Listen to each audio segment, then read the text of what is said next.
Buenos días. Damos en primer lugar la bienvenida a don Ángel Luis Gómez Díaz, presidente de la Asociación de Jóvenes Empresarios, pero una vez que le hemos saludado vamos a dar comienzo a la sesión tal como lo hacemos habitualmente. En primer lugar, tiene la palabra el secretario de la Comisión para la lectura del orden del día. Gracias, señora presidenta. Buenos días, señorías. Comisión 1 permanente de estudio sobre el fraude fiscal, de 22 de enero de 2014. El orden del día es el siguiente. El primer punto es la lectura y aprobación, si procede, del acta de la sesión anterior. Y el punto segundo, comparecencia del presidente de la Asociación de Jóvenes Empresarios de Extremadura. Nada más, señora presidenta. Muchas gracias, señor secretario. Entramos entonces en el primer punto del orden del día, que corresponde a la lectura y aprobación, si procede, del acta de la sesión anterior. ¿Queda aprobada el acta? Aprobada el acta por unanimidad, pasamos al punto segundo del orden del día, que se trata, como ya hemos dicho, de la comparecencia del presidente de la Asociación de Jóvenes Empresarios de Extremadura. En primer lugar, tiene la palabra el portavoz del Grupo Parlamentario Socialista Regionalista, don Jorge Amado Borrella, para justificar la presentación de la comparecencia por tiempo máximo de 5 minutos. Muy bien, muchas gracias, señora presidenta. Buenos días a todas y a todos, señoras y señores diputados. Señor don Ángel Luis, bienvenido a esta comisión y, sin duda, agradecerle su presencia. No voy a utilizar todo el tiempo en justificar nuestra solicitud de su comparecencia, puesto que yo creo que lo importante en esta comisión no es tanto lo que podamos decir los grupos parlamentarios en esta comisión, sino lo que venga a decir ustedes, que es lo que sin duda es enriquecedor para esta comisión.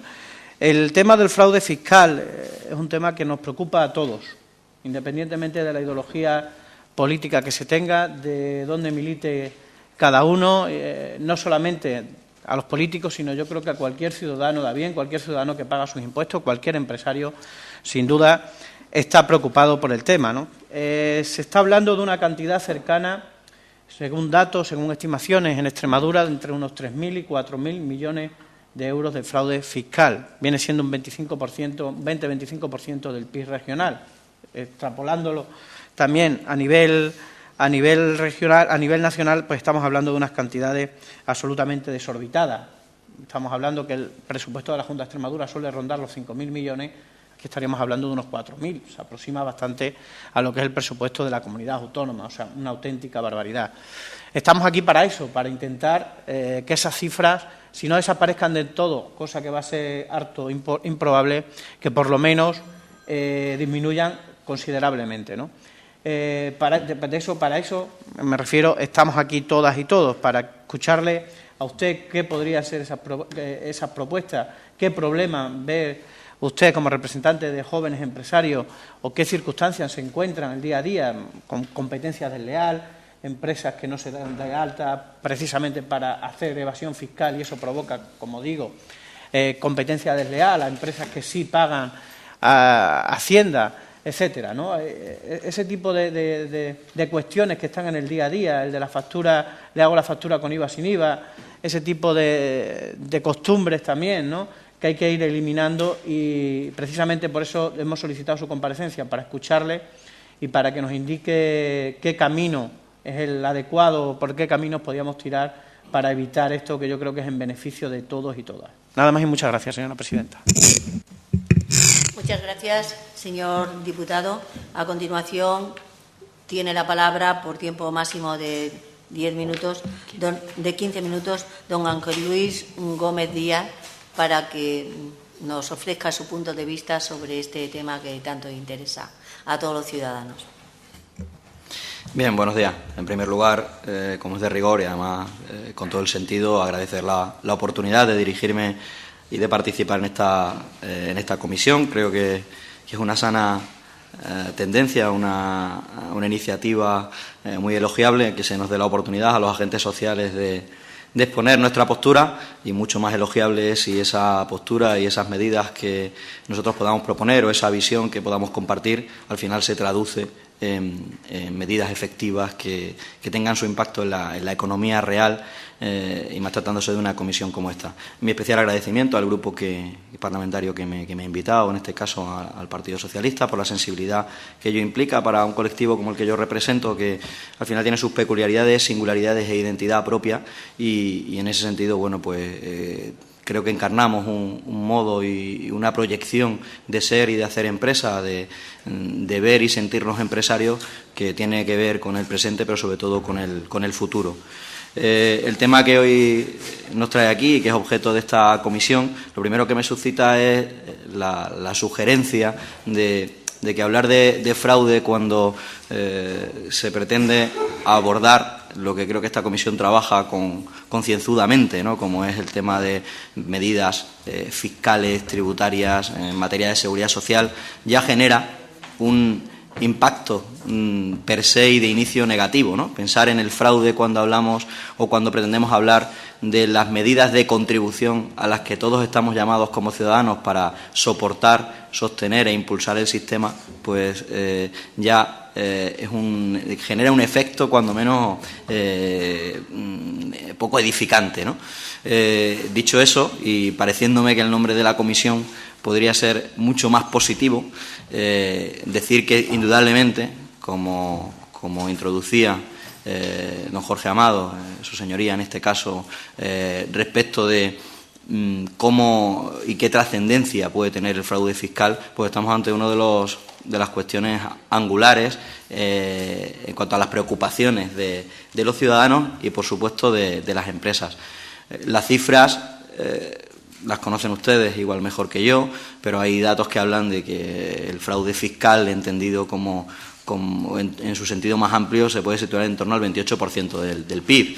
La mayoría lo centran entre el 19 y el 25%, pero ya digo, hay estudios que lo sitúan al 28% del PIB. Eso exige mucho más que incluso intervenciones como esta o trabajos arduos y difíciles como el de esta comisión, hechos y medidas específicas, ¿no?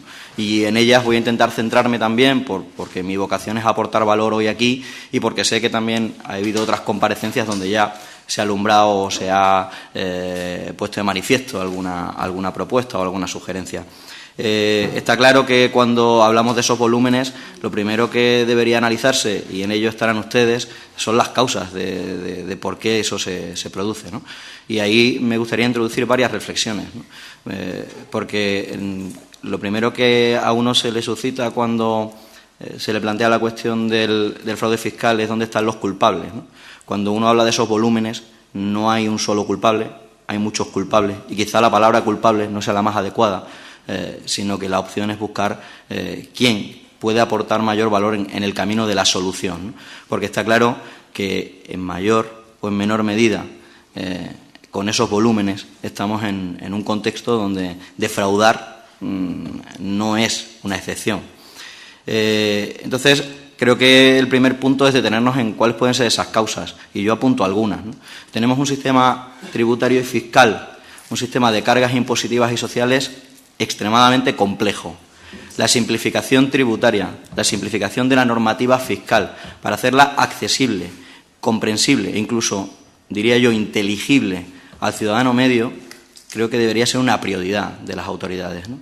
Estamos en datos concretos, en una normativa, por ejemplo, como el IVA, que lejos de otros impuestos donde sí se han llevado a cabo refundiciones y se han generado textos refundidos, valga la redundancia, pues en el IVA desde el año 92 estamos en la modificación de la modificación, y yo invito a cualquiera a que se ponga a estudiar y a analizar cómo explica todo el sistema de bonificaciones, de deducciones, criterios como autoconsumo, bienes de inversión, a ver si de alguna manera cualquier ciudadano medio, cualquier empresario pequeño y mediano, que es la realidad que yo represento, la realidad que yo defiendo y la realidad que creo que tiene una singularidad suficientemente diferenciable como para no meter ni a todos los empresarios ni a todos los ciudadanos en el mismo saco del 20% de la población que tiene el 44% de los ingresos declarados en el año 2012, Yo invito, como decía, a que miremos como ejemplo esa normativa para darnos cuenta de su farragosidad y su falta de simplicidad,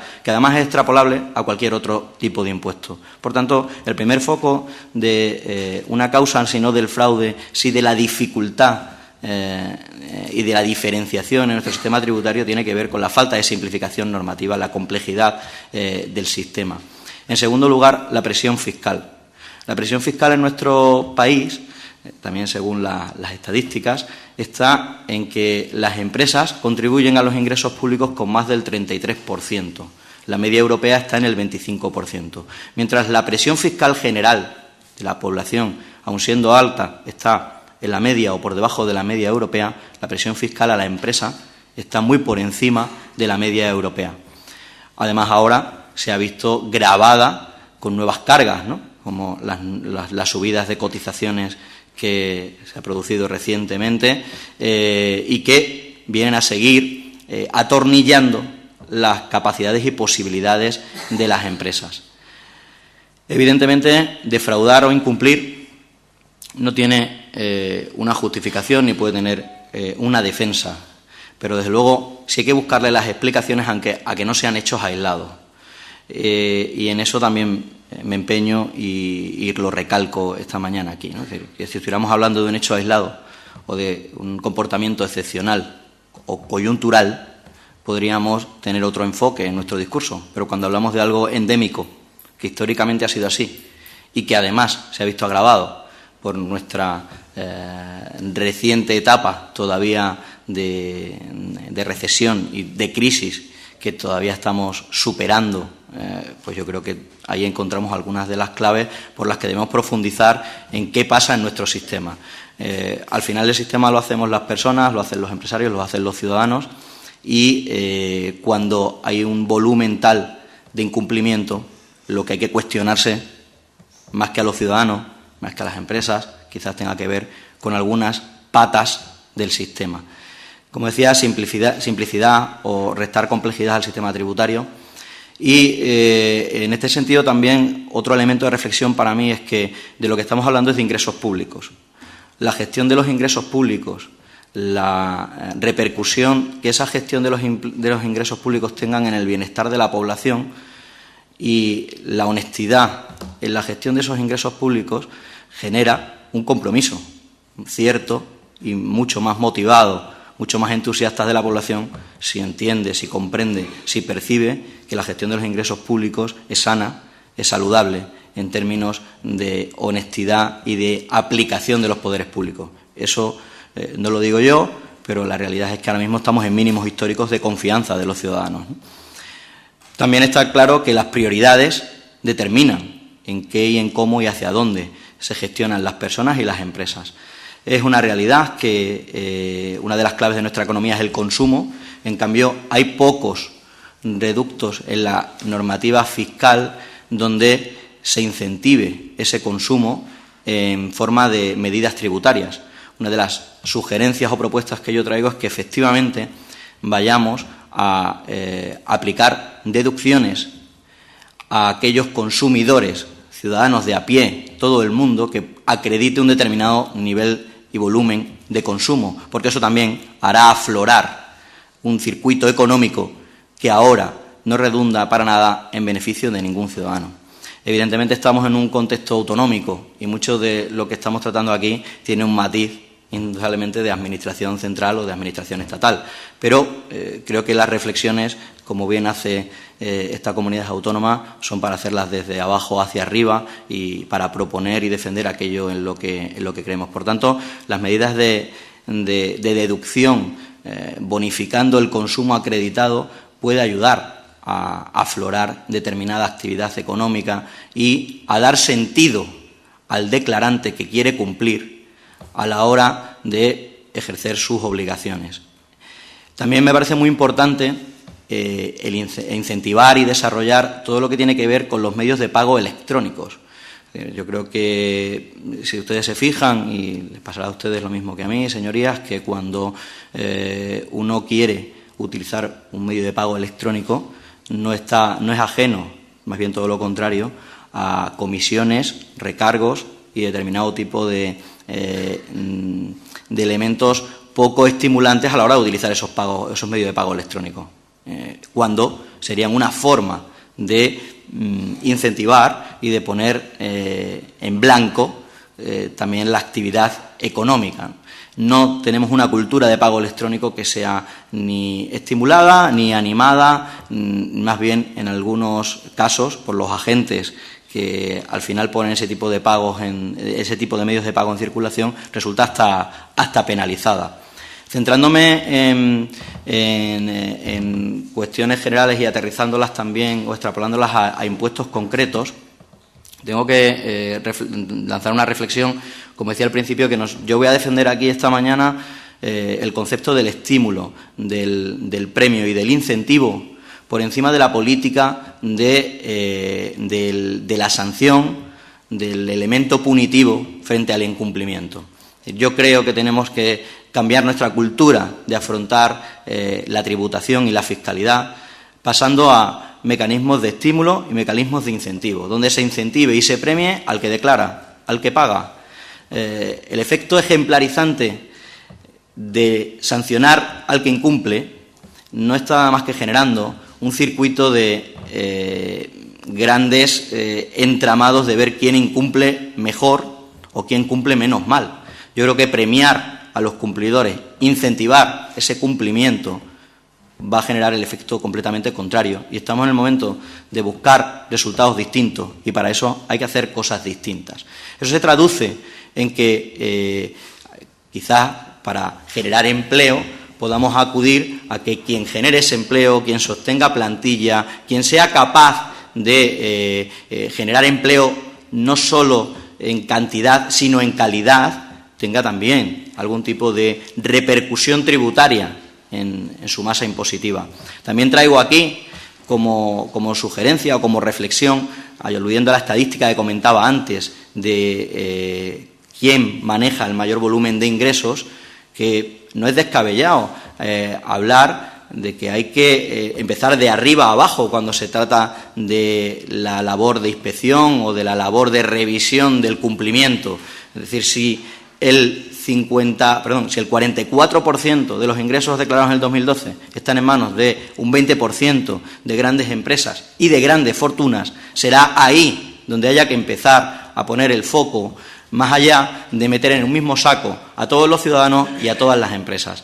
Ya es hora de que distingamos y sepamos discriminar que el concepto empresario no es binomio necesario de incumplimiento ni de defraudación, y que la mayor parte de los empresarios, de los emprendedores del presente y del futuro no dejan de ser asalariados de sus propias empresas, donde lo único fijo que ellos mismos tienen son sus cargas impositivas, sus cargas sociales y el riesgo infinito que asumen por desarrollar su actividad empresarial.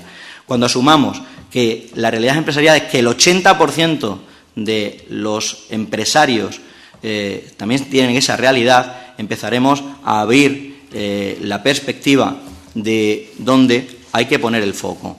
Un impuesto de riquezas no es ningún disparate en un contexto donde las desigualdades se van acentuando, si bien, dicho sea de paso, en nuestra comunidad autónoma no de forma tan acusada como en regiones como Cataluña o la Comunidad de Madrid, pero también por una cuestión muy sencilla. Aquí se acumulan menos grandes patrimonios. Pero está claro que el foco de la desigualdad hay que ponerlo, pero cuando hablamos de desigualdad no hay que pensar, o mejor dicho, no hay que excluir a nadie, es decir, no hay que tratar con desigualdad la desigualdad para nadie. Y también hay empresarios, hay empresas, hay pymes y micropymes, que son la realidad de nuestra región, que en la medida en la que se le aplican los mismos parámetros, los mismos criterios que a todas las empresas y se nos mete en el mismo saco, estamos generando una desigualdad por sí misma. Como decía, y con esto ya voy a impuestos concretos, esa concepción de estímulos y de premios debe aplicarse como criterio impositivo, pero yendo a cuestiones muy concretas, por ejemplo, hablando del impuesto de sociedades y con la tendencia de desbancarizar la financiación de las empresas, ¿por qué no incentivar de un modo concreto la generación de fondos propios? ¿Por qué no simplificar y permitir así de una forma más plausible, más tangible y concreta la deducción de gastos financieros en el impuesto de sociedades. ¿Por qué se va desvirtuando ese impuesto de sociedades de su esquema inicial, que pretendía hacer coincidir en lo posible el resultado contable con el declarado en el impuesto de sociedades? ¿Por qué esa dicotomía, esa separación cada vez mayor? ¿Por qué esa complejidad a la hora de aplicar determinado tipo de deducciones y de bonificaciones? En el IVA, como decía antes, ¿por qué esa dificultad en conceptos como autoconsumo o como bienes de inversión? En definitiva, también traigo aquí el foco sobre una realidad tributaria y fiscal para nuestro sector empresarial, ¿no? Y es que hay actividades empresariales que se encuentran bajo el foco de la competencia tributaria y fiscal de las tres administraciones. Díganme ustedes si eso es sostenible, si eso es viable. También, cuando hablamos de fraude fiscal, no podemos dejar de hablar de los mecanismos de inspección, de los mecanismos de control. Tenemos inspecciones de todos los organismos, pero el foco fundamental de esas inspecciones tiene que ver con la pequeña y la mediana empresa. El foco de esas inspecciones, además, está deslavazado. Por una parte está la inspección laboral, la inspección fiscal. Se distingue la inspección fiscal, la inspección laboral, el procedimiento viniendo de una cuestión de incumplimiento del empresario es diferente a la denuncia del empresario por esos supuestos de competencia desleal o de intrusismo. Yo aquí lo que creo que cabría cuestionarse es si no sería todo mucho más viable, sostenible y eficaz si consiguiéramos una unificación, si se promulgara y se promoviera una uniformidad del cuerpo de inspección, aun cuando luego internamente se produjeran esas especificaciones y especializaciones en función de ramas o en función de sectores, que además hubiera un procedimiento y un protocolo claro y estándar y, por supuesto, no discriminatorio, que cuando un empresario denuncia posibles competencias desleales, posibles intrusismos, tenga la misma eficacia y la misma agilidad que cuando se denuncian, y por supuesto que deben denunciarse y deben penalizarse actuaciones negligentes o incumplidoras de empresarios en cuanto a sus obligaciones de seguridad social y en materia laboral con sus trabajadores. En ese sentido, creo que unificar el cuerpo de inspección, incentivar y promulgar un cuerpo de inspección que trabaje de forma unificada sería mucho más eficaz, mucho menos costoso y, desde luego, mucho más útil para el ciudadano y para las empresas.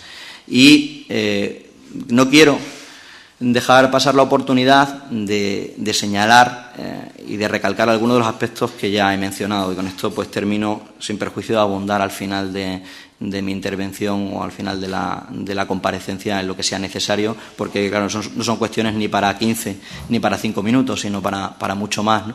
Pero sí que, como resumen, yo destacaría la necesidad de simplificar la normativa tributaria, de evitar las duplicidades o triplicidades administrativas, de que los impuestos verdes que en algunas comunidades autónomas están sirviendo para penalizar todavía más la labor y el desarrollo vital de las empresas y de los contribuyentes en general, y que para mí el nombre verde tiene más que ver por la obscenidad del impuesto, que implica una casi doble imposición encubierta en muchos casos, y no necesariamente en Extremadura, donde sí se está intentando paliar ese tipo de efectos, pero donde en general hablamos de que la tributación y la fiscalidad es algo común a todo el territorio, o debería serlo, a pesar de que hay diferencias muy sustanciales de un territorio a otro, donde las empresas son penalizadas en lo que en otras comunidades autónomas son bonificadas. Esa simplicidad, esa uniformidad, esa no triplicidad o duplicidad impositiva, esa cultura del incentivo y del estímulo por encima de la penalización, ese premiar con deducciones fiscales aquello que de alguna manera entendamos que puede redundar en el beneficio general, y esa distinción y sí discriminación positiva de los que nos encontramos en la masa del 80% de la población, que generamos el 56% de los ingresos, en donde también estamos las pymes y las micropymes, yo creo que invitan a la reflexión. Y por último, destacar que creo que es necesario en nuestro país empezando por nuestra región, una concepción, un estatuto de la joven empresa, con un concepto amplio de esa joven empresa, con sus peculiaridades, sus singularidades y su identidad propia, porque no nos podemos meter a todos en el mismo saco, porque no todos somos lo mismo, porque no todos hacemos lo mismo, ni lo hacemos de la misma manera, porque no todos tenemos las mismas condiciones ni las mismas circunstancias, y porque el futuro pasa por el presente, y en el presente es necesario que se conserve y se impulse aquello de valor que tenemos para convertirlo en mejor y más competitivo en el futuro. Por eso hay que entender que la joven empresa es aquella que puede tener menos de 10, 15 años de trayectoria, aquellas desarrolladas por promotores con menos de 40 años, aquellas que incluso desarrolladas por promotores que tengan más de esa edad, sea su primera experiencia empresarial, porque es muy importante hilvanar el inicio de la actividad empresarial que se está fomentando con la cultura del emprendimiento y el fomento de la actividad emprendedora con la capacidad competitiva de nuestras estructuras empresariales, que hoy por hoy son pymes y micropymes, y son pymes y micropymes que querrían pagar impuestos, que querrían cumplir minuciosamente todas sus obligaciones, pero que sobre todo desean que el sistema sea proporcional, aplique criterios de progresividad y proporcionalidad reales y asumibles para la realidad empresarial, que no tengamos que financiar con nuestros pagos a cuenta a costa de ingresos no percibidos, que la morosidad, cuando uno pretende que le devuelvan cuotas, no implique procedimientos farragosos, que cualquier acercamiento tributario impositivo no le obligue a la pyme o a la micropyme a recurrir a grandes despachos que les interprete, por no decir les traduzca, qué significa o qué implica la normativa fiscal. Un sistema también, en definitiva, señorías, que sea uniforme y que a 100 kilómetros no implique normas completamente distintas de las que tenemos en algunos de los otros puntos donde podemos tener nuestra relación social. Debe ir terminando. Terminado. Muchas gracias. Muchas gracias.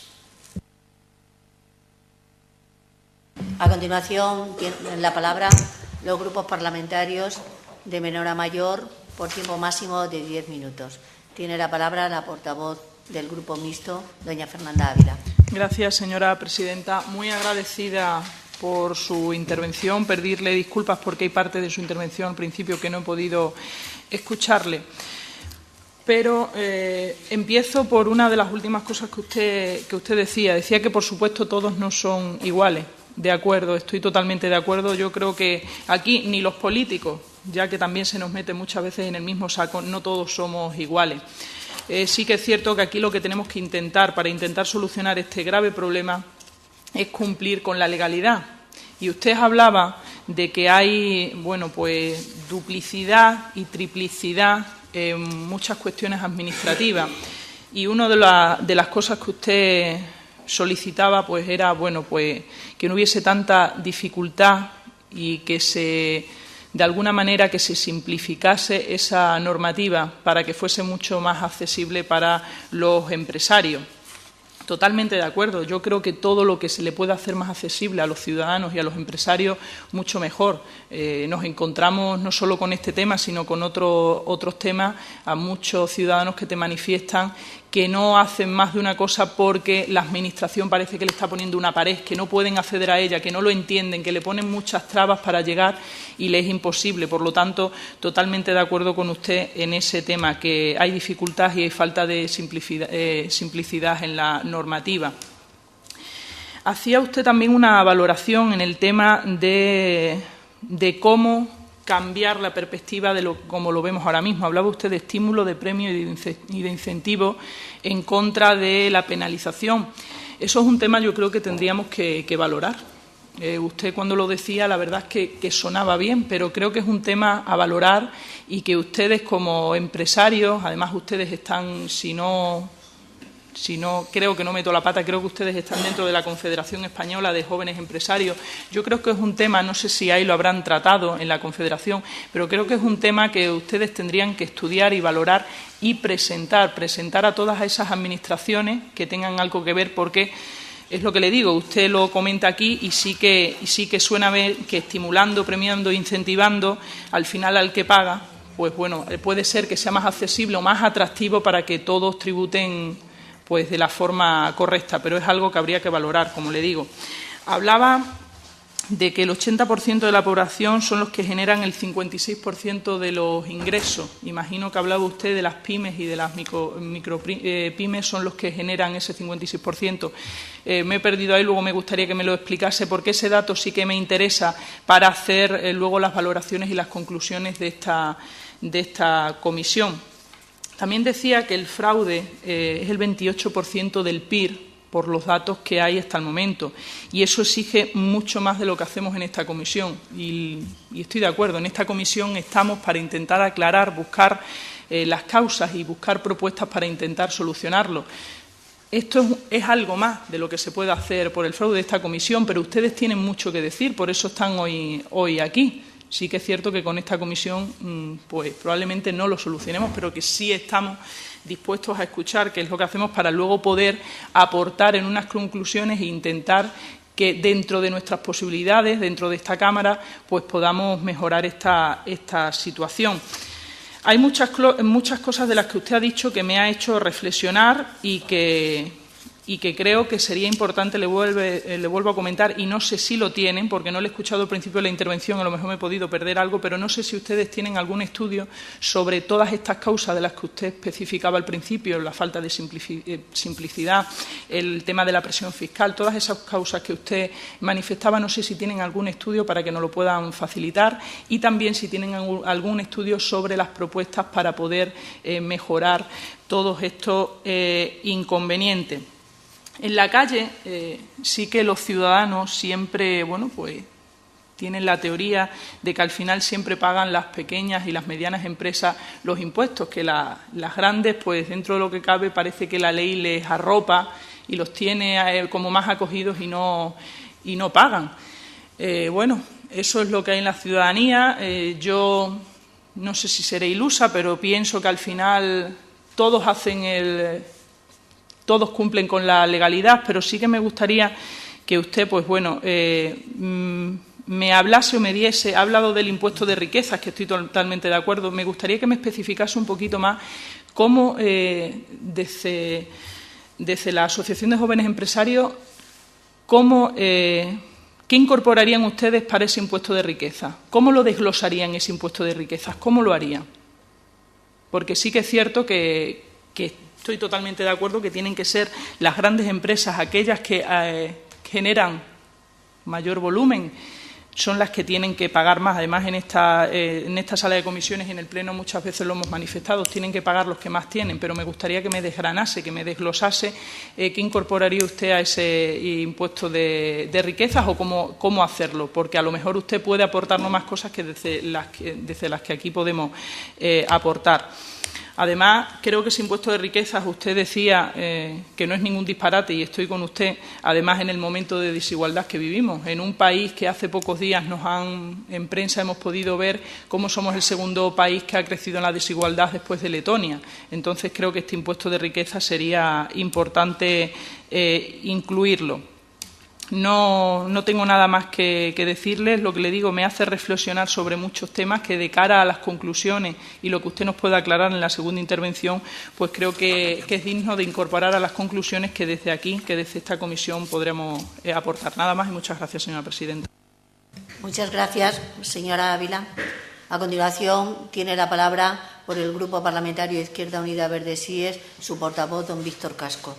Tiempo máximo de 10 minutos. Muchas gracias, señora presidenta y señor Ángel Luis. Muchas gracias también por su participación en esta comisión y por las propuestas que usted nos ha lanzado. Una vez que nosotros podamos realizar el informe correspondiente, las conclusiones correspondientes cuando terminen las comparecencias y a la vista también de la documentación que estamos analizando, podremos incorporar, por lo menos esa será la intención de Izquierda Unida, en un documento una serie de propuestas para que se tramiten varias de ellas por parte del Gobierno regional y también para que se inste al Gobierno central para hacer cambios normativos o legislativos, porque, como usted muy bien dice, muchos aspectos sustanciales de lo que aquí se está proponiendo tiene que tener un correlato en el Gobierno central, porque es quien tiene las competencias y las posibilidades de llevarlo a cabo. Pero, en todo caso, siempre podemos intentar hacer lo que esté en nuestras manos para aconsejar. Y en ese sentido yo agradezco las propuestas que nos ha lanzado Con muchas de ellas estoy de acuerdo, con otras matizaría algunas cuestiones, pero efectivamente hay varias propuestas que usted ha puesto encima de la mesa que compartimos, por ejemplo,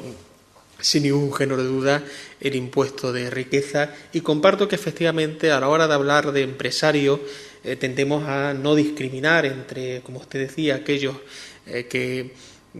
que son detentadores de la fortuna de este país, es decir, ese 20% que controla el 44% de la riqueza de este país, efectivamente, y al que, por cierto, no le suele afectar las subidas de impuestos que se cargan sobre pequeñas y medianas empresas, sobre pymes y, por supuesto, sobre la propia persona.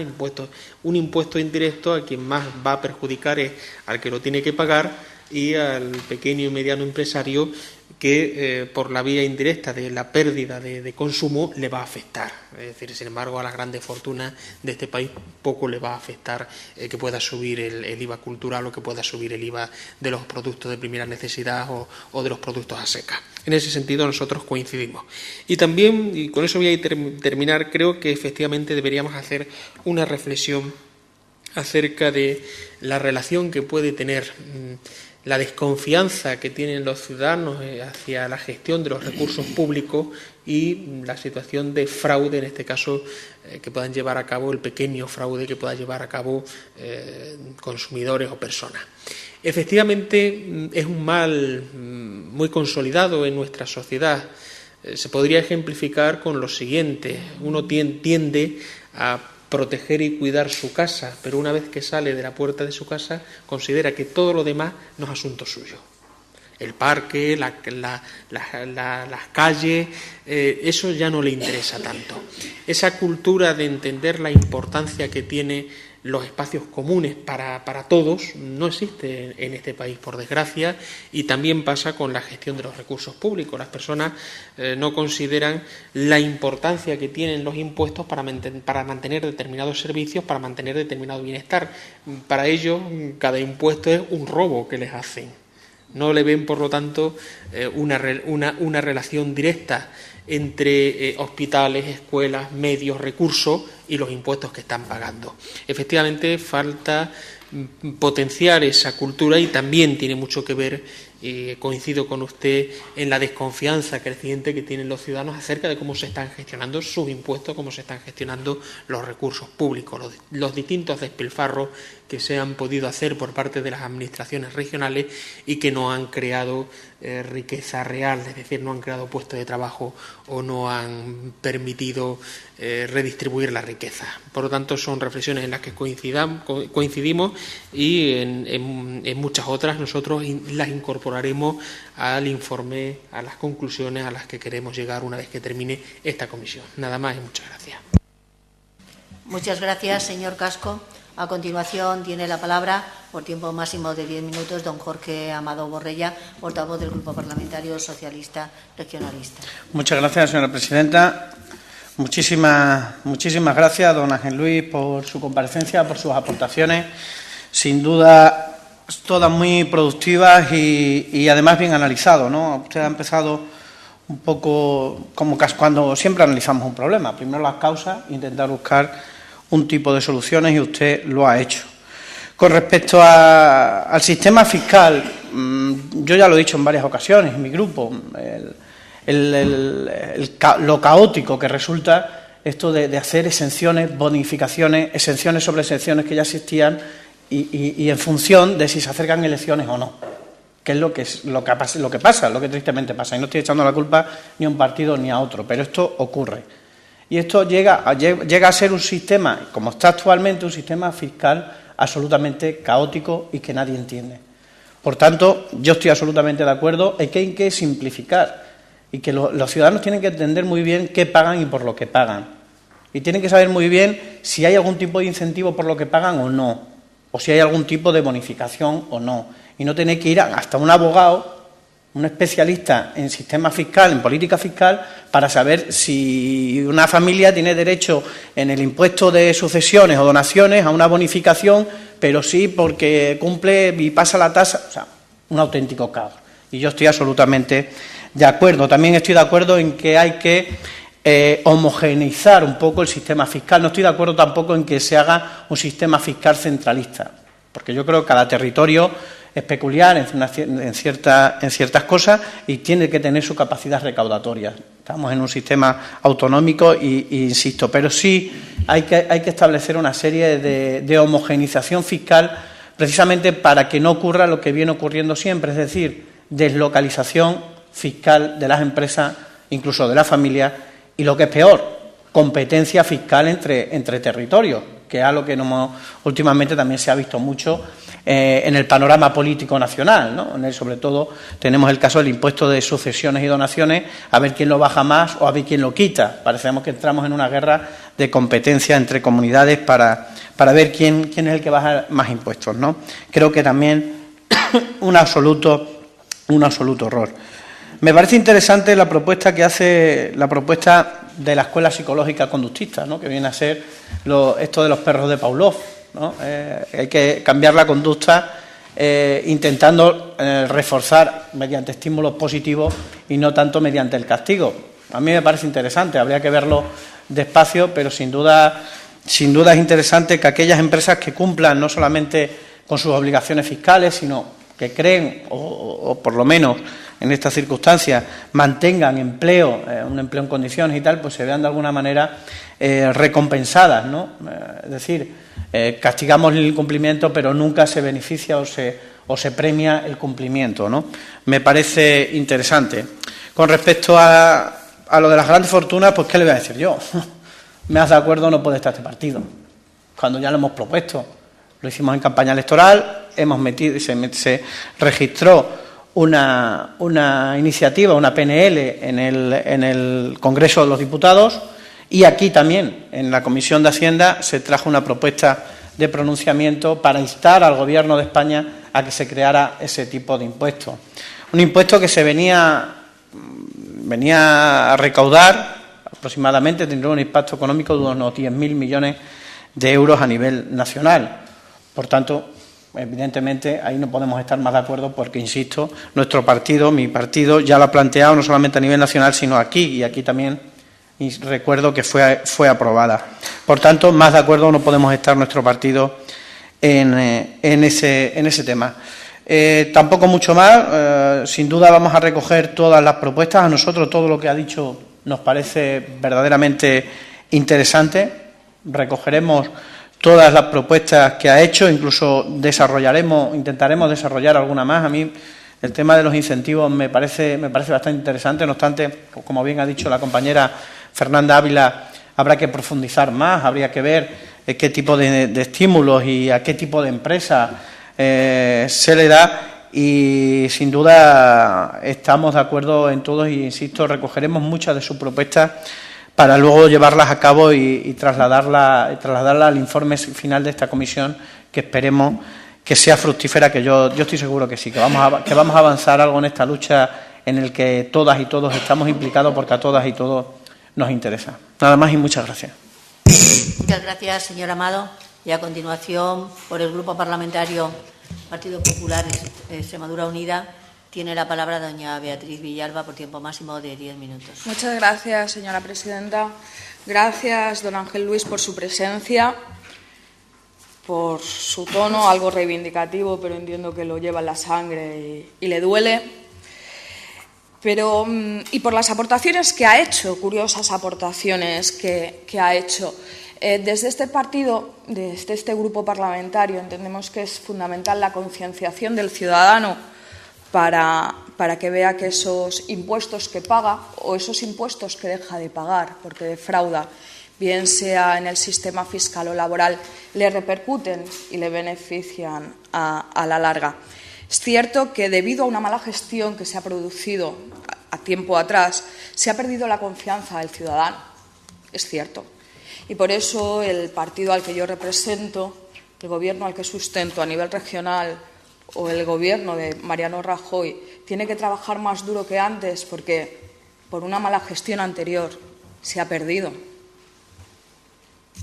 Y se está haciendo y se está recuperando. Está costando, pero se está recuperando porque están viendo los ciudadanos pues que su dinero no se gasta ese dinero que paga con gran esfuerzo y sacrificio, no se gasta en lo que no se deba gastar, en bombillas de forma innecesaria, maletines o en comilonas de amigos, sino que va destinado a la inversión pública, a favorecer a todos y cada uno de los ciudadanos. Pero es que, don Ángel Luis, el fraude es un problema y hay que llamarlo fraude porque realmente es un fraude, tanto aquel que deja de pagar como aquel que no contribuye. Es un problema para esta sociedad porque es una vulneración de una norma y, por tanto, también la vulneración de un derecho. Entonces, usted ha planteado una solución que es estimular más y sancionar menos. Es más o menos lo que usted ha planteado. Es cierto que hay que estimular, desde este grupo parlamentario está de acuerdo que hay que estimular el pago de estos impuestos. Pero también hay que sancionar, porque si no, ¿qué pasa con el que incumple la obligación de contribuir con el resto? No se le puede premiar ni dejar tal y como está.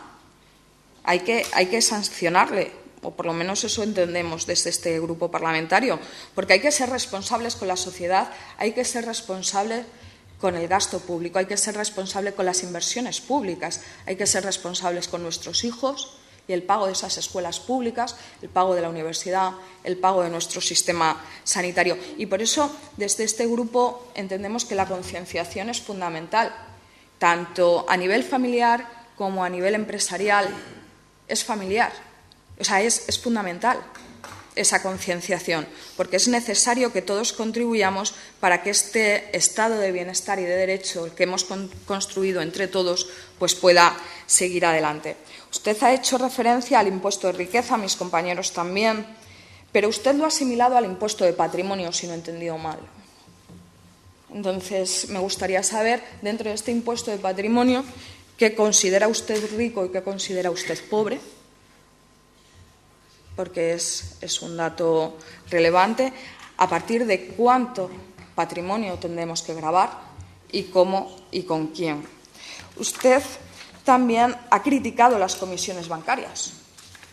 Yo, como ciudadana, claro, a mí no me gusta que me hagan pagar, pero entiendo que todo sistema se tiene que mantener.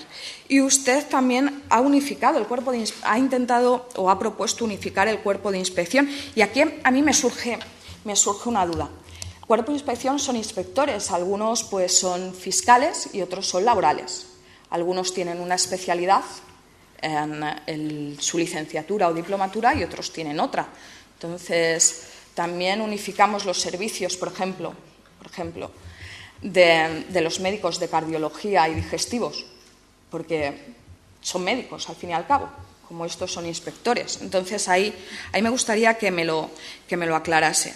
Después de sus propuestas y reivindicaciones que ha hecho, entiendo que está de acuerdo con las distintas medidas de lucha contra el fraude fiscal y laboral que ha impulsado el Gobierno de España, aunque no lo ha dicho explícitamente. Entiendo que está usted de acuerdo con esa intensificación de lucha contra los incumplimientos tributarios a todos los niveles, porque no solamente van enfocados a la pyme, también van enfocados a las grandes empresas. Y usted sabrá que se está intensificando la lucha contra la SICAV y que las SICAV sirvan para lo que tienen que servir y no para defraudar a Hacienda, para que así contribuyamos todos.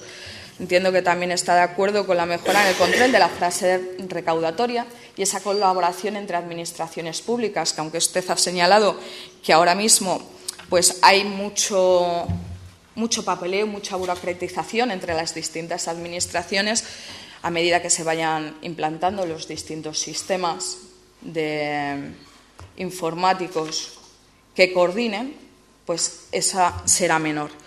Y también está de acuerdo con la comprobación del cumplimiento de las autoliquidaciones para que no haya ningún tipo de defraudación. A lo mismo que está usted de acuerdo con el IVA de caja, es decir, que eso se va a implantar este año, que los empresarios, las pymes, los pequeños y medianos empresarios no tengan que pagar el IVA hasta que no lo cobren. Esa es una medida que se va a poner en vigor. Aparte, el resto de sus sugerencias las tendremos en cuenta para nuestras conclusiones. Muchísimas gracias por su presencia otra vez y siga viviéndolo con ese tono tan apasionante. Muchas gracias, señora portavoz. Y a continuación, para responder a los grupos parlamentarios las cuestiones que le han puesto encima de la mesa, tiene de nuevo la palabra don Ángel Luis Gómez Díaz. Muy bien, muchas gracias. Empiezo por el final. Nada, yo agradezco que mi tono le haya parecido, señoría, apasionado o apasionante. Evidentemente, creo que la misma pasión sería deseable y esperable en todos los que están en esta sala, y el mismo compromiso, porque cada uno desde nuestras responsabilidades intentamos siempre dar lo mejor de nosotros mismos, y eso es lo que me trae aquí esta mañana de forma completamente desinteresada e intentando aportar, ¿no? Indudablemente, no, en el tiempo que he tenido y que tengo, no puedo desmenuzar algunas de las cuestiones que me plantea, o no me he podido dedicar a lo mejor pues a hacer una discriminación de lo que funciona bien o de lo que me parece fantástico, ¿no? Porque evidentemente ni todo está mal, ni todo se hace mal, y hay muchas cosas que mejorar, ¿no? Ni he podido entrar en todas las cosas que mejorar, ni tampoco me he centrado en cuestiones que, cuando la comisión se llama de fraude fiscal, pues hablar del IVA de caja, pues a lo mejor no he puesto el foco ahí, pero indudablemente es un paso que, no obstante, sirve para ejemplificar, cuando hablamos de incentivos y de estímulos, que uno de los grandes problemas que se están encontrando las pymes y micropymes para aplicar ese IVA de caja es que esas grandes empresas, como no son estimuladas o no encuentran un beneficio para que sus proveedores pymes apliquen el IVA de caja, pues están ahuyentando o invitando a sus proveedores pymes y micropymes a que no se acojan a ese IVA de caja. Pero, claro, a lo mejor una política de estímulo a esa gran empresa, de que sus proveedores colaboren con sus proveedores para esa sumisión o esa aplicación del IVA de caja, pues podría hacerlo todavía más eficaz, siendo una medida, desde luego, reivindicada durante años por la empresa, ¿no? Me habla de las comisiones bancarias. Claro, yo no me puedo meter en la actividad privada de una entidad, lógicamente, pero sí en los impuestos o en los gravámenes o en el control de esa actividad, además de buscar fórmulas, estudiar fórmulas para que los medios de pago electrónicos, incluso con la propia administración, sean una realidad, ¿no? Es decir, que se puedan aplicar esos medios de pago electrónicos. No hace falta irse a las entidades bancarias, ¿no? Lo que a lo mejor sí se puede hacer con las entidades bancarias es que esos beneficios que cobran por las comisiones tengan un tratamiento determinado cuando se trata de ese tipo de cosas, ¿no? Por ejemplo, estamos hablando además de medidas en general, ¿no? Es decir, estamos hablando de medidas culturales, porque al final del debate, para pasar a las medidas concretas, creo que hay que hacer una reflexión más filosófica y conceptual, ¿no? Ha hecho alguna interpretación de cosas que yo no he dicho, o no he dicho en el sentido que usted las ha interpretado, en su legítimo derecho de hacerlo, lógicamente. Pero sí que quiero aclarar una cosa. Si cuando yo he hablado de una tendencia, una política de incentivos y de estímulos al cumplimiento, usted ha entendido que yo estoy diciendo que no se sancione al que incumpla, nada más lejos de mi discurso. Es decir, el que incumple, el que no cumple o el que cumple mal debe sufrir los rigores del sistema. Lo que digo es que el sistema no debe focalizarse, porque a las pruebas nos remitimos de los resultados, en ese discurso de incumplidores sistémicos y sistemáticos, y en que, estando esas sanciones ahí, se apliquen, sino que a lo mejor debe focalizarse en estimular el cumplimiento, en poner de ejemplo no la sanción al incumplidor, que por otra parte en determinados segmentos es excepcional, sino en poner de ejemplo los beneficios que tiene cumplir. Estoy completamente de acuerdo con usted en otra cosa, y es que, y lo he dicho en mi intervención, el compromiso de cumplimiento tributario parte de la confianza que el ciudadano, que el empresario, que cualquiera tiene en el sistema. El sistema tiene que generar confianza en cuanto a la gestión de esos ingresos públicos. Y viniendo de pasado, hablando de presente y sobre todo pensando en el futuro, ahí hay mucho margen de mejora.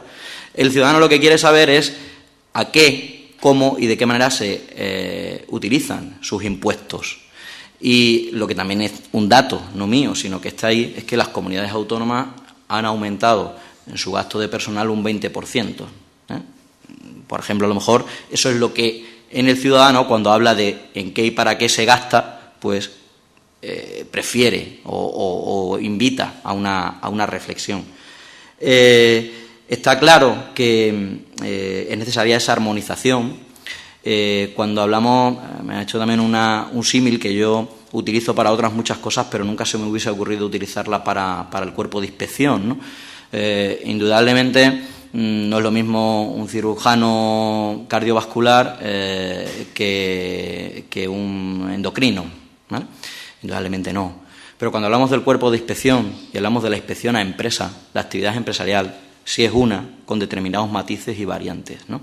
Yo no hablo tanto de unificar en el sentido de diluir la especialización, hablo de aprovechar esa especialización dentro de un mismo cuerpo, que evite, en regiones como la nuestra especialmente, que una empresa esté sometida a inspecciones constantes a nivel autonómico, a nivel laboral, a nivel fiscal, incluso mucho más que cualquier empresa que esté en Madrid, en Cataluña o en cualquier otro ámbito de población de mayor volumen, simplemente por el hecho de estar en Extremadura. Eso sí es un efecto ahuyentador de la inversión y del establecimiento empresarial. Y, dada su tendencia a lo mejor a entender esto como cierta suspicacia e incumplimiento, en absoluto. Es decir, yo creo que hay que exigirle a todo el mundo que cumpla, y creo que en mi discurso lo que quedó claro es que lo que quiero es que el empresario o el ciudadano que más tenga y que más gane pague más. Y además le digo, porque es mi convicción y porque es la convicción que me da también el contacto con los perfiles empresariales con los que yo convivo habitualmente, que ojalá que los empresarios estaríamos encantados de pagar impuestos proporcionalmente a nuestros ingresos y que esos impuestos fueran fiel reflejo de lo que realmente ganamos. De lo que no podemos ser partícipes los empresarios, y creo que ningún ciudadano, es que la contracción económica se resuelva a base de meternos la mano en el bolsillo a los mismos, cada vez con mayor presión y con mayores cargas y responsabilidades. El impuesto de riqueza no es algo nuevo, no es un debate que yo traiga aquí hoy, es algo que ha estado ahí siempre. Definir dónde está la riqueza tiene muchos matices, pero también estaremos de acuerdo que el impuesto de patrimonio que antes existía, pues ahora se ha devaluado, casi no se aplica o no se aplica, de hecho. En nuestro territorio tiene un impacto muy limitado, ¿no? ¿Y qué es riqueza? Pues requiere un debate y un informe como los que me han pedido los compañeros, y además tiene un calado y un recorrido, una proyección que excede del ámbito autonómico. Pero creo que, y no son datos míos, son datos, por ejemplo, recabados de técnicos de Hacienda o informes que emite la agencia tributaria, el 71,8% de la defraudación está en ese 20% de grandes fortunas y riquezas, ¿no? Y yo, desde luego, no sé si ustedes, pero yo desde luego no estoy en ese 20%, y la mayoría de los ciudadanos de nuestra comunidad autónoma, y me atrevería a decir que también el más del 85-90% de los empresarios de nuestra comunidad autónoma, tampoco.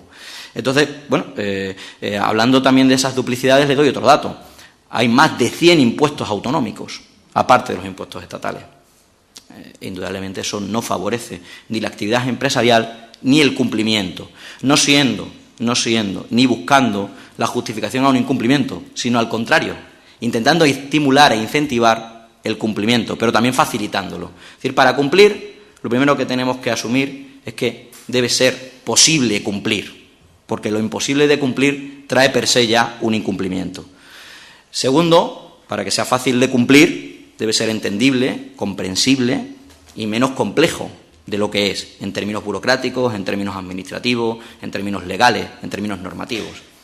En tercer lugar, que cumplir con nuestras obligaciones y hacerlo con excelencia o hacerlo con rigor debe ser reconocido y reconocible, para que aquel que está pensando en evitar los males o mejor dicho, aquel que está pensando en cumplir menos o en no cumplir, asumiendo los perjuicios que puede tener el no hacerlo, se anime a cumplir, porque ve que cumplir tiene sus beneficios, ¿vale? Entonces yo, sin que eso implique ir, ni mucho menos, contra políticas de sanción del incumplidor, contra políticas rigurosas de investigación del fraude, poniendo el foco desde arriba hacia abajo, y no al revés, de abajo hacia arriba, sin que eso implique cambiar esa dinámica que me parece necesaria, y en un sistema global democrático es necesario castigar al que incumple, que realmente el ejemplo edificante deba ser reforzar al que cumple, a base de estímulos y de deducciones. Les he oído a sus señorías en multitud de ocasiones hablar de la importancia del consumo, a todos los grupos políticos, donde hay medidas fiscales y tributarias que beneficien ese consumo. El consumo ordinario, cuidado, no el gran consumo, que es el que se ha incentivado en este país, el consumo de inmobiliario, de viviendas, de grandes inversiones. No, hablamos del consumo diario, donde hay medidas fiscales y tributarias que realmente tengan un impacto, donde yo diga, oye, yo ciudadano, al cabo del año me he gastado 5, 6, 3 o 2.000 euros en ir a un mecánico, en arreglar mis lavadoras, mis electrodomésticos, donde hay un beneficio en que yo declare ese tipo de consumo para que el efecto en el sistema sea que yo me beneficio por declarar y aquel que me ha prestado el servicio además está controlado por el sistema con ese mecanismo. No hay ninguna medida en ese sentido. Yo no digo que sea la panacea, pero digo por lo menos que nos lo cuestionemos, que a lo mejor puede ser un camino diferente y no necesariamente, o mejor dicho, no ni mucho menos incompatible con seguir manteniendo el rigor en el control. A mí todo lo que sea unificar cuerpos y optimizarlo me va a parecer una buena medida, porque implicará una mayor eficacia y una mayor coordinación y armonización. Y eso pues lo tengo que seguir planteando para el cuerpo de inspección, que el protocolo sea único, que el estándar de actuación sea transparente, conocido y reconocible, más allá de los reglamentos legales que regulan la actividad inspectora, que usted conocerá y que yo conozco, pero lo que sí es cierto es que la denuncia de un empresario sigue unos cauces y tiene unos rigores de aplicación muy diferentes a cuando la denuncia viene por un incumplimiento de seguridad social de ese propio empresario, al menos aquí, en nuestra comunidad autónoma. Y eso no es una cuestión tanto de procedimiento como quizá cultural o de protocolo y funcionamiento. Pero lo pongo también encima de la mesa. Y en ese sentido también me gustaría recalcarle que el hecho de unificar cuerpos no va en detrimento de sus especialidades. Entre otras cosas porque me imagino que en esta misma... Te recuerdo que debe ir terminando. Sí, termino. Y tiene que contestar al resto de los grupos. Sí, pero a los otros grupos me voy a remitir a los informes que me han pedido. En este sentido, creo que en el tema concreto de la unificación, estará usted de acuerdo en que todos los que estamos en esta sala seguramente tengamos especialidades distintas y formaciones distintas y no por eso no estamos prestando o intentando prestar un servicio con un objetivo común, ¿no? Entonces, claro, yo no me voy a poner a discriminar aquí ahora cómo debe ser el impuesto de riqueza, pero podríamos estudiarlo, que es lo que yo propongo. No le voy a decir todos los incentivos y estímulos que se pueden aplicar, pero apunto el tema del consumo. Por supuesto que estoy con ustedes en que hay que aplicar con rigor todo lo que tenga que ver con sanciones. En fin, creo que me alegra que me haya visto apasionado, pero creo que sobre todo he intentado ser consecuente, consciente y coherente, ¿no? Y constructivo y productivo. En cuanto al tema de los otros grupos parlamentarios, nosotros sí a nivel nacional hemos hecho estos planteamientos, a nivel regional también desde hace año y medio hemos venido planteando una serie de medidas en este sentido. Nuestra interlocución a nivel nacional con ministerios y ministros diversos también ha ido en este sentido y en esta línea. Y la idea del estímulo, de los incentivos, la hemos puesto encima de la mesa en todo momento. El hecho de pertenecer a una confederación nacional que a su vez pertenece a COE no hace o no menoscaba nuestra disposición o voluntad de que podemos estar de acuerdo en cosas, en otras tener otra visión completamente distinta, porque insisto que nuestra singularidad y nuestro modo de entender la empresa y los empresarios es completamente diferente. Estudios y datos ustedes dispondrán también de ellos, pero yo también pongo a disposición los datos que nosotros tenemos y en qué nos basamos, y en cualquier momento podemos compartirlos y analizarlos con detenimiento. Pero sí que ya digo que tienen ustedes informes de técnicos de Hacienda, la propia agencia tributaria, los datos de ingresos que yo le daba son datos que ha publicado la propia agencia tributaria, ¿no?, sobre esos porcentajes, ¿no? Y que han analizado, por ejemplo, el sindicato de Gesta, de los técnicos de Hacienda, que sí ha desmenuzado minuciosamente algunos de esos aspectos y que le invito, si no lo ha visto, a que a lo mejor ahí saca algunas reflexiones. Está claro que al final mi conclusión es que la simplicidad y la falta o la reducción de la complejidad tributaria es necesaria, que el sistema debe adaptarse a las posibilidades de los ciudadanos a la hora de pagar y no buscar que sean los ciudadanos los que soporten un sistema que cada vez está más lejos de las necesidades de los ciudadanos en muchos sentidos o en las posibilidades de los ciudadanos y, desde luego, que se castigue al que incumpla, pero sobre todo que se premie al que cumpla y para eso pongamos en valor a aquel que cumple a base de que obtenga una mínima retribución de sus esfuerzos tributarios, fiscales y de cumplimiento de la normativa. Pongo a su disposición los informes, estudios que tengamos y a mí mismo y a mi organización en este sentido y en cualquier otro, porque creo que hay muchas cosas que requieren mucho más de 25 minutos de intervención y 10 minutos de intercambio de apasionados argumentos. Muchas gracias. Gracias. Agradecerle su presencia y decirle que, bueno, que damos por concluida la sesión y se levanta la sesión.